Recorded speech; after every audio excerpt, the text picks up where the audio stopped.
आसतु gas बुली जावा कोटगड़ park जोटा कि आम नयागढ़ डिस्ट्रिक्ट पड़ुची।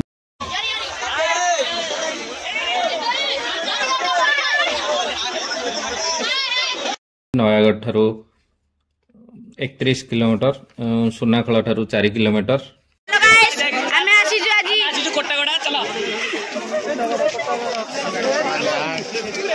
काठर मूर्ति माने केमिति हेछि घर भी बढ़िया हेछि मुंडिया बाजला चलो आमे सब आसीछु कोटगड़ पार्क आस बुली के जीवो बहुत बढ़िया हेछि। कोटगड़ पार्क रो नाइट विजन आसंतु देखिबा देखंतो सब लाइट लागिछि एपटे दोली अछि पिला माने खेलिया पई छोटो पिला माने आसिले भी खेली परिए आ तार मजा उठे परिए।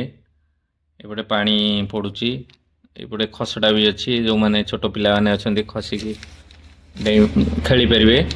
ऊपर को देखंदो एटा काठर डिजाइन तयारी हेछि किंतु सीमेंट रे तयारी हेछि बहुत देखिया बहुत मजा लागुची। लाइट पूरा बहुत बढ़िया देखा जाउची। एपरी पार्क ओडिसा रे देखिया मिलियोनी एमिति पार्क सेति पई आसंतु थरे बुली की जांतु बहुत मजा आसियो। देखंतु लाइट रे अछि छोट पिला माने डेइया पई जंपिंग अछि आउ एठी शगड़ गाड़ी गोटे अच्छी जोटा कि जड़े मौसा चलाउछंती।